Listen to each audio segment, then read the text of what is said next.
1926년 발표된 시인 이상화의 빼앗긴 들에도 봄은 오는가라는 시는 일제시대 우리 민족의 비애를 그리고 있습니다. 국토를 잃은 아픔 가운데 이 땅에 살아있는 자연에 대한 애정을 드러내고 민족을 다시 일으킬 봄은 빼앗길 수 없다는 저항의식을 소박하지만 강렬하게 담아내고 있습니다.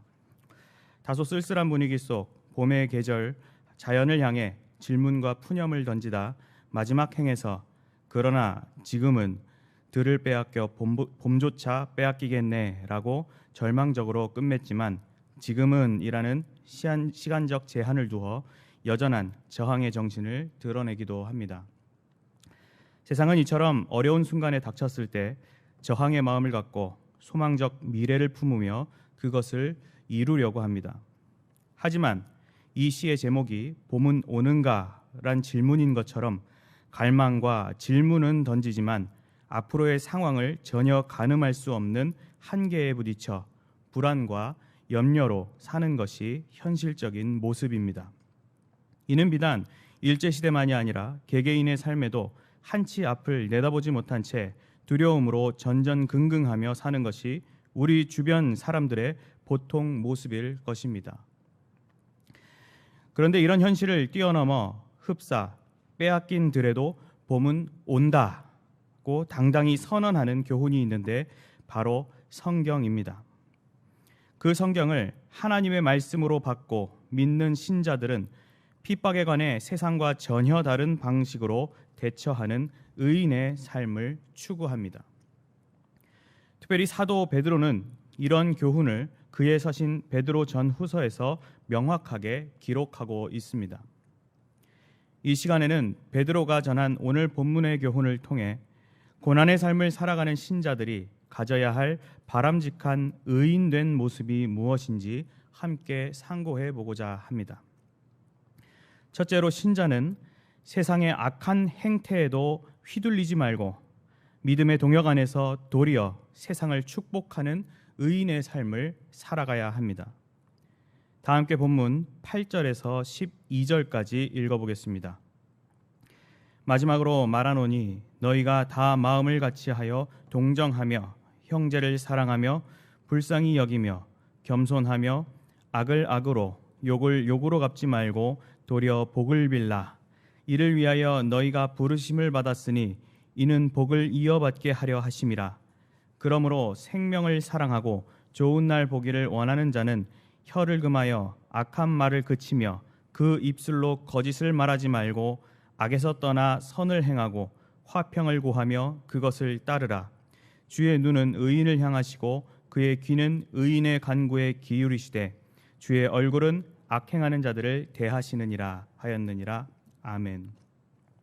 먼저 우리는 베드로가 전하는 이 서신의 배경과 대상에 관해 간략히 살펴볼 필요가 있습니다. 본 서신의 시대적 배경으로는 네로의 기독교 대박해가 시작된 시기로 볼 수 있습니다. 주후 2세기 타키투스라는 역사가의 기록에 따르면 네로는 밤에 자기 정원을 밝히기 위해 그리스도인들을 산채로 횃불을 만들어 불태웠다고 합니다. 이 외에도 동물의 먹이로 주는 등 가혹한 방식으로 수천 명의 로마 그리스도인들을 죽였다고 전합니다. 이러한 배경 속 베드로 전서는 1장 서두에 언급하는 바와 같이 소아시아 지역에 퍼져 있는 소위 나그네와 같은 성도들에게 보낸 편지입니다. 당시 로마인들은 그리스도인을 반사회적인 사람들로 보았고 말도 안 되는 이유들을 갖다 붙이며 비난의 대상으로 몰아갔습니다. 소위 정치적 희생양으로 삼기에 가장 걸맞는 이들이 바로 그리스도인이었던 것입니다. 그러한 세상 흐름 가운데 그리스도인으로 살아간다는 것은 결코 쉽지 않은 일이고 인간적으로 위축되기 쉬운 상황이었을 것입니다. 사도 베드로는 퍼져 있는 교회와 성도들을 격려하고 위로하고자 펜을 들었고 어지러운 세상 속에서 살아가는 그리스도인들의 마땅한 모습을 제시하며 소망을 전합니다. 본문에 앞서 나그네로서, 국민으로서, 사환으로서, 그리고 부부로서 살아가는 그리스도인의 역할을 열거한 베드로는 본문 8절에서 마지막 내용을 교훈합니다. 먼저 너희가 다 마음을 같이 하여라고 하였는데, 여기서 요점은 어떤 마음으로 같이 할 것인지와 공동체의 일원이 모두 다 같이 하는지에 있습니다. 마음을 다 같이 한다는 것은 한 하나님을 대상으로 공동의 바른 신앙을 함께 고백하는 것을 의미합니다. 그리고 그것을 한 지체된 자들이 동일한 신앙 사상으로서 함께 해야 합니다.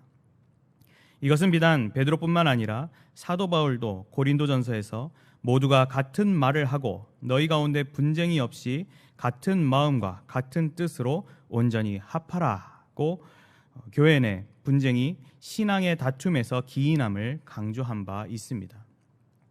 또한 이것은 이후에 이어질 교훈들의 중요한 전제가 되기도 합니다. 이러한 자세를 갖추었다면 이제 좀 더 적극적으로 동정하여 즐거워하는 자들과 함께 즐거워하고 우는 자들과 함께 우는 영적 동역자의 모습을 가져야 합니다. 그리고 그런 동정은 행동화된 모습으로 계속 진일보해야 합니다. 즉 동정을 넘어 형제를 사랑할 줄 알아야 하는 것입니다. 실천하지 않는 사랑은 예수님께서 강조하신 서로 사랑이라는 계명에 판을 먼저 깨트리는 행위이며, 그것은 예수님의 제자의 마땅한 자격이 아닙니다. 그렇기에 아무리 세상의 사랑은 식어가도 우리는 그 사랑을 베풀어야 하는 것입니다. 그런데 사랑을 실현해가는 우리를 어렵게 하는 상황이 찾아들곤 합니다. 먼저 상대방에게 결함이나 실수가 있기 마련입니다. 이러한 때 상대를 비난하고 탓하며 미워하려는 우리들의 본성이 있지만, 본문에 표현하듯 우리는 그들을 불쌍히 여길 줄 알아야 합니다. 이는 그들을 낮잡아 깔보라는 말이 아닙니다. 이 표현은 부드럽고 유순한 마음씨란 의미로서 우리는 그것을 죄인들을 향한, 바로 나를 향한 하나님의 본성에서 선명하게 찾을 수 있습니다. 사랑 실현에 있어 또 다른 어려운 경우는 그 공동체에 교만함이 깃들어 있을 때입니다. 교만에서 기인한 자기 사랑은, 이기심은 사랑을 베풀기 어려운 큰 걸림돌이 됩니다. 이러한 상황을 뛰어넘기 위해서는 베드로가 제시하는 겸손의 덕을 갖춰야 하는 것이고, 그 모범은 그리스도의 낮아지심에서 명확히 배울 수 있습니다. 따라서 우리는 하나님을 온전히 알아가고 예수님을 순전히 닮아가며 그 믿음을 서로 동일하게 소유했을 때 진정한 형제 사랑을 이루고 맙니다. 그런데 생각해보면 우리의 삶과 주변에 믿음의 형제 자매만 있는 것은 아닙니다. 때로는 원수가 등장할 것이고, 어떤 경우는 형제가 배신하여 원수가 되어버리기도 할 것입니다. 그럼에도 형제 사랑의 훈련을 잘 받은 신자는 인간의 상식과 기준을 뛰어넘는 행실을 보여줍니다. 구절을 보면 악을 악으로, 욕을 욕으로 갚지 말라고 합니다. 세상에 속한 자들은 악한 방법과 저속한 태도로 신자를 대하곤 합니다. 이럴 때 눈에는 눈, 이에는 이라고 제 아무리 신자라도 우리 인간의 본성엔 똑같이 갚아주려는 충동을 가질 때가 있습니다. 보복운전이나 층간소음에서 발생한 폭행, 살인사건 등이 삶 속에서 나타나는 사례라 할 수 있습니다. 하지만 베드로는 그들과 같은 수준의 자세와 언어를 사용하지 말 것을 강조합니다. 아니 도리어 그들을 위하여 복을 빌라는 인간의 머리로는 납득하기 힘든 지침을 제시합니다. 심지어 신자는 그것을 고민하고 선택할 자들이 아니고 그것을 위하여 부르심을 받은 자들이라고까지 합니다. 세상에선 목매하고 바보 같아 보일 수 있지만 이런 자세는 베드로뿐만 아니라 사도 바울도 강조하였고 예수님께서도 가르치셨습니다. 특히 베드로는 예수님이 체포되던 당시 대제사장의 종의 오른편 귀를 베어버렸는데, 그 귀를 붙여주시는 예수님께 칼을 가지는 자는 다 칼로 망하느니라고 교훈을 직접 받았던 인물이기도 합니다. 세상적 기준으로 그것은 지라는 것인데, 도대체 왜 신자는 무익은 고사하고 불이익을 당하면서까지 패배의 길을 걸어야 하는 것입니까? 먼저 앞선 생각한 대로 우리는 그렇게 부르심을 받은 자들이기 때문입니다. 또한 9절 표현대로 세상이 측량할 수 없는 복을 유업으로 이어받을 자들이기 때문입니다. 그리고 10절, 11절에서 말하듯 신자는 생명을 사랑하고 좋은 날 보기를 원하기 때문입니다. 여기서 복과 생명, 좋은 날은 영생과 천국에서의 즐거운 시간을 의미합니다. 즉 앞서 염려했던 무익이나 불이익이라 할 수 없는 압도적 보상이 제공되는 것입니다. 따라서 신자는 자신을 둘러싼 악한 행실, 언행 등에 휘둘려 악한 모습으로 대응할 것이 아니라 악에서 떠나 선을 행하고 화평을 구하며 그것을 따르는 삶을 살아야 합니다. 악한 말을 멈추어야 하고 거짓말은 입에도 담지 말아야 합니다. 11절에 떠나라는 표현은 의지를 가지고 돌아서는 의미로 신자의 선한 삶은 잠시 잠깐의 모양만이 아닌 분명한 방향성을 지녀야 함을 보여줍니다. 그렇게 악한 풍조에 흔들리지 않는 자를 성경에서는 곧 의인이라 부르며 이는 성경과 역사 속 수많은 믿음의 선배들이 부여받은 명예로운 호칭이기도 합니다. 바로 주의 눈은 그런 의인을 향하시고 귀는 그들의 간구에 기울이십니다. 물론 의인의 삶은 때로 외롭고 고통스러울 때도 있겠지만 나를 바라보시며 들어주시는 주님의 큰 사랑과 소망만 바라보고 있으면 주의 얼굴은 악행하는 자들을 대하신다 하였습니다. 이 악행하는 자들을 대하시느니라는 말은 행악자들을 향해 진노하고 계시는 하나님의 모습을 나타내는 히브리적 표현이며 제네바 성경에서는 보복자가 되어주실 것이라 언급하기까지 합니다. 바로 우리가 행악자의 모습을 갖춰서는 안 될 분명한 이유가 되는 것입니다. 제가 교회차를 타고 운전을 하다 보니 알게 모르게 이런저런 의식을 더 하게 되는 것 같습니다.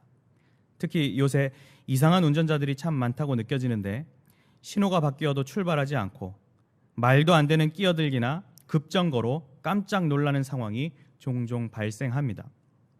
그럼에도 저는 가급적 양보를 하려 하고 특별한 항의의 표시를 하지 않으려고 노력합니다. 솔직히 저도 인간인지라 다급하고 마음이 좁아지면 앞차를 노려보며 교회차만 아니었으면 이란 생각이 들 때도 있지만 이내 마음을 추스르고 교회차가 아니더라도 동일하게 운전하는 교인 운전자가 되어야지라는 생각을 하곤 합니다. 유유상종이란 말이 있듯 우리가 우리에게 악을 행하는 세상과 그 주변의 사람들에게 동일한 잣대와 행동 그리고 언사로 대한다면 제 아무리 상대에게 복수를 하고 흠집을 낸다 한들 제3자가 보기에는 소위 도찐개찐일 뿐 다르게 보긴 어려울 것입니다. 오히려 그런 차원에서 행악자에 대한 악한 대응은 우리의 악한 본성을 들추기 좋아하는 사탄의 계략이요 함정이라고도 할 수 있습니다. 우리는 그들과 구별되어야 하며 우리의 모습에서 예수 그리스도를 투영하는 삶을 살아야 합니다. 내 의지와 본성에 반하는 행보라 할지라도 악한 행실이라면 과감히 내려놓아야 합니다. 세상은 위법해도 준법자로 살아가야 하며 세상엔 편법이 가득하더라도 나는 질서를 온전히 지켜야 하는 것입니다. 심지어 악법과 제도가 우리에게 손해를 입히며 고립시킬지언정 우리는 신앙의 자유와 권리가 침해받지 않는 범주 안에선 인정하고 따를 줄 알아야 합니다. 아무리 친구가 배신해도 모임에서 따돌림을 당해도 직장에서 이유 없이 모함하고 비아냥을 하여도 죄송하지만 악으로 들이받아서는 안 됩니다. 그 누가 우리를 비웃어도 그것이 가장 지혜롭고 아름다운 모습임을 기억하며 주님의 교훈대로 오른편 뺨을 때리는 그들의 손에 왼편도 돌려대며 그들을 위하여 기도할 줄 알아야 합니다. 억울할 필요도 분할 필요도 없습니다. 그것은 참으로 힘듭니다. 정말 잘 안 됩니다.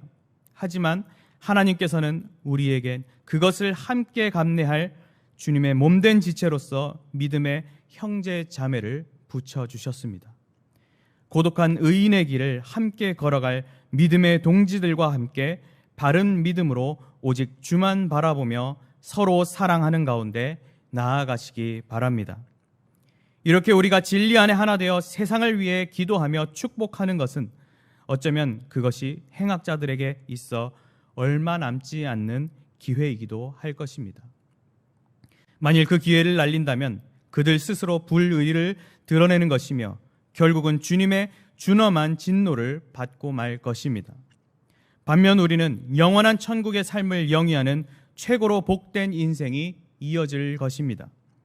이러한 사실을 굳게 붙들고 위로를 얻으시어 세상의 악한 행태에도 휘둘리지 말고 믿음의 동역 안에서 도리어 세상을 축복하는 의인의 삶을 살아가시는 성도님들이 되시길 바랍니다.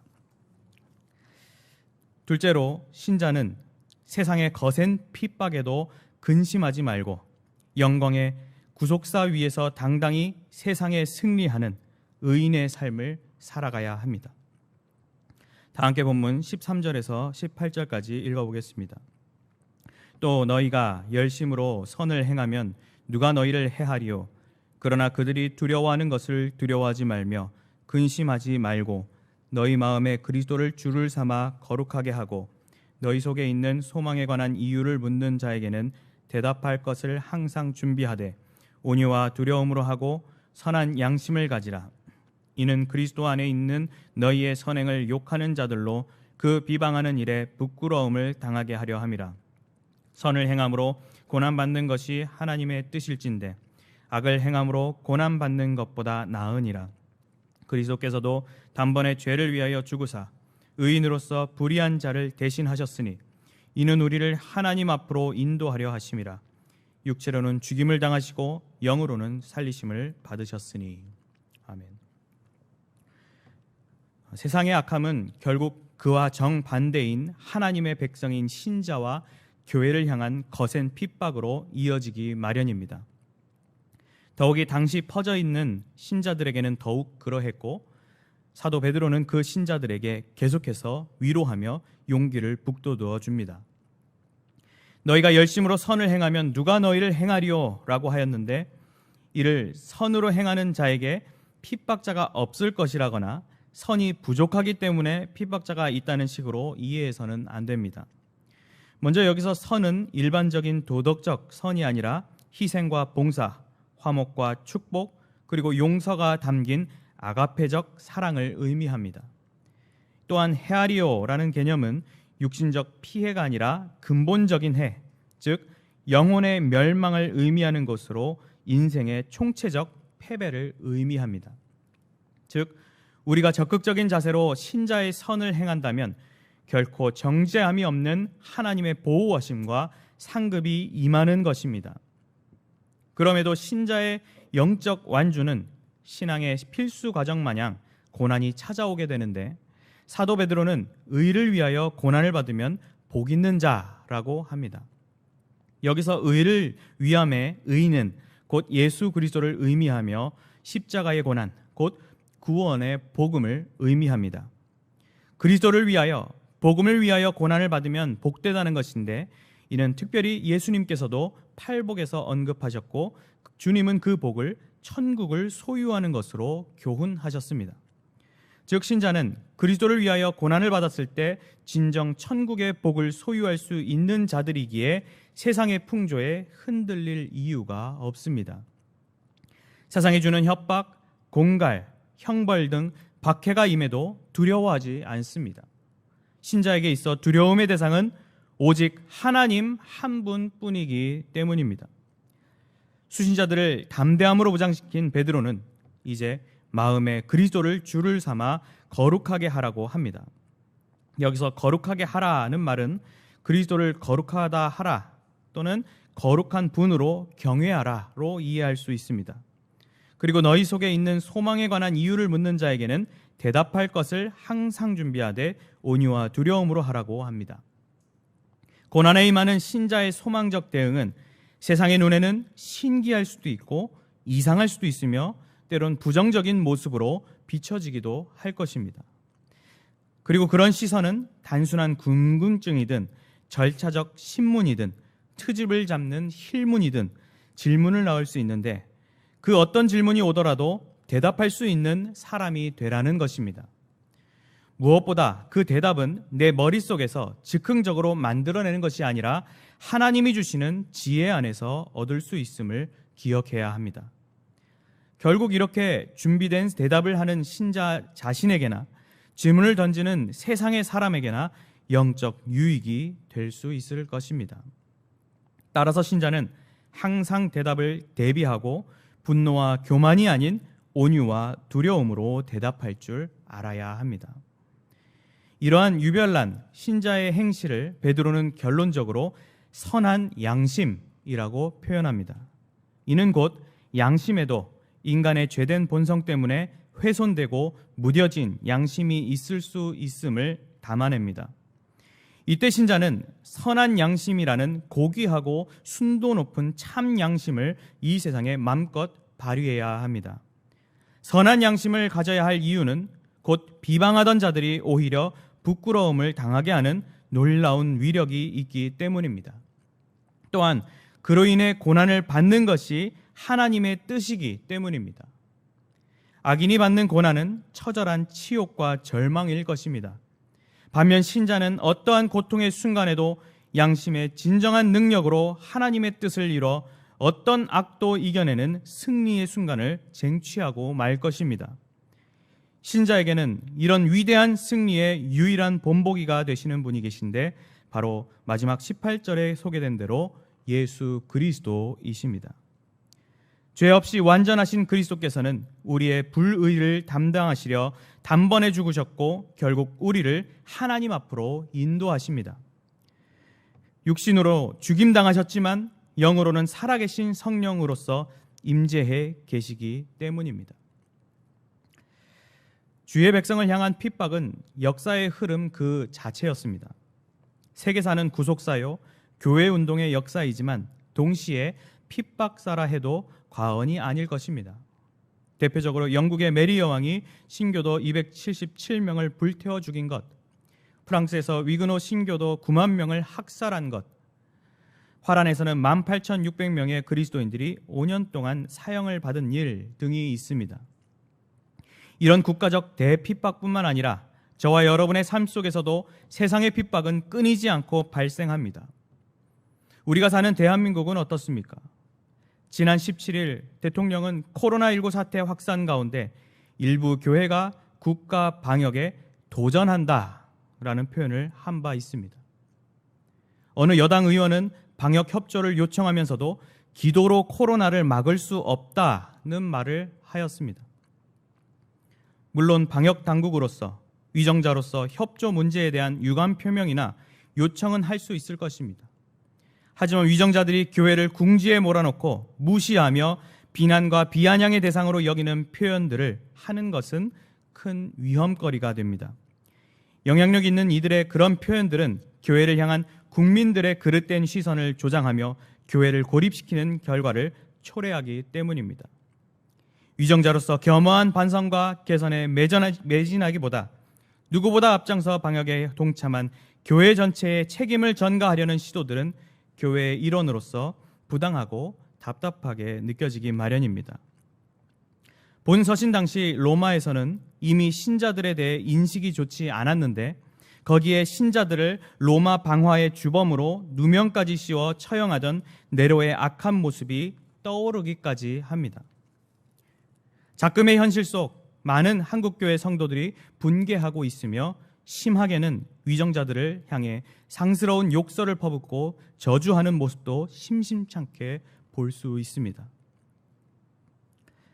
하지만 분노의 감정이 우리의 마음과 입을 지배할수록 우리는 베드로가 위기의 성도들에게 교훈한 위로와 격려의 교훈을 기억할 필요가 있습니다. 일련의 소식들을 접하며 억울하다 또는 망했다, 졌다고 생각하십니까? 오히려 우리는 소망이란 여유를 가지고 우리에게 임하는 핍박에 감사할 줄 알아야 합니다. 그들이 악을 행함으로 받을 환난은 우리가 잠시 받는 고난의 순간보다 극심할 것이며 우리가 중심을 지켜냈을 때 그들이 결국 부끄러움을 당하게 될 것이기 때문입니다. 프로나 베테랑이라 불리는 사람들이 돌발 상황에 결코 당황하지 않듯 우리는 항상 준비된 자로서 그리고 승리를 예비한 자로서 선한 양심으로 멋지게 응대하면 됩니다. 이미 승리하시고 복된 삶을 얻으신 여러분, 혹시 여유를 잃으셨습니까? 저와 여러분의 고난은 구속사를 위한 필수적 과정인 동시에 하나님의 선하신 뜻임을 기억하시기 바랍니다. 하지만 그것은 과정일 뿐 그 고난이 삶의 결과나 목적이 아닙니다. 주님은 우리가 감당하지 못할 시험을 허락하시지 않으며 오히려 반대로 세상이 우리를 감당하지 못할 것입니다. 우리가 받는 이 핍박은 주님이 받은 고난에 비할 것도 아니며 고난을 통해 위대한 구원을 이루신 주님의 십자가를 나도 지고 간다는 사명감과 자부심을 가지고 나아가면 됩니다. 이길 힘을 주시며 인도하시는 성령의 은혜를 구하며 세상을 부끄럽게 할 선한 양심을 가지시기 바랍니다. 폭풍과 전쟁 같은 상황일수록 더욱 하나님을 사랑하고 이웃을 사랑하는 의인의 삶을 흔들림 없이 걸어가야 합니다. 혹 핍박 없는 평안한 삶을 살고 계시다면 선을 행함으로 고난받는 것이 하나님의 뜻이라고 한 그 교훈 앞에 철저히 자신을 돌아볼 필요가 있습니다. 복음을 위한 전도자로 하나님의 영광을 드러내기 위한 그리스도인으로 살아가는 자들이라면 그것을 막아내기 위한 사탄의 방해는 필연적이기 때문입니다. 이러한 사실에 감사하는 마음으로 세상의 거센 핍박에도 근심하지 말고 영광의 구속사 위에서 당당히 세상에 승리하는 의인의 삶을 살아가시는 성도님들이 되시길 바랍니다. 사랑하는 성도 여러분, 2002년에 출간한 서건태 원로 목사님의 베드로 전후서 강해 제2판 서문에 보면 이런 표현이 담겨 있습니다. 오늘의 그리스도인들은 너무 안이한 것이 아닌가 생각이 듭니다. 오늘의 교회는 다가올 환난과 핍박에 대하여 대처할 준비를 너무 게을리 하지 않나 하는 생각을 합니다. 21세기는 종교화로 가는 세기입니다. 물질과 학문이 무역과 문화와 정치가 모두 종교화 되어가고 있습니다. 특히 교회를 위협하는 짐승의 활동이 극에 달할 시대입니다. 이런 시대에 모름지기 살아남을 수 있는 교회와 성도가 되기 위해서는 깨어 있어야 합니다. 그리스도의 말씀을 신실하게 전파해야 합니다. 살아남을 수 있는 영역을 길러주어야 합니다고 하였습니다. 정말이지 시간이 갈수록 우리의 신앙생활이 문화적, 관습적, 제도적으로 위협받는 시대가 되고 있는 것 같습니다. 하지만 우리는 본문의 말씀을 통해 당시 신자들을 비롯한 수많은 선배들이 보여온 환난 속 믿음의 행보와 같이 휘둘릴 것도 근심할 일도 아님을 생각해 보았습니다. 인간의 마음으로는 세상이 주는 조롱을 정말 참기 어렵습니다. 세상이 주는 핍박에 너무너무 지칩니다. 하지만 인간으로서 가장 처절한 조롱, 고통, 그리고 죽임을 당하신 예수 그리스도를 생각한다면 또 그 희생으로 얻어진 구원의 결실과 가치를 세어보노라면 분명 우리는 말할 수 없는 영광스러운 즐거움으로 기뻐할 수밖에 없는 행복자요 승리자입니다. 주님의 이름으로 치욕을 당하면 복 있는 자라는 사실을 기억하시면서 우리 위에 계신 영광스러운 하나님의 영만을 의지하는 가운데 믿음의 동역 안에서 세상을 축복하고 영광의 구속사 위에서 당당히 세상에 승리하는 이 시대의 의인된 성도님들이 되시기를 주님의 이름으로 간절히 축원합니다.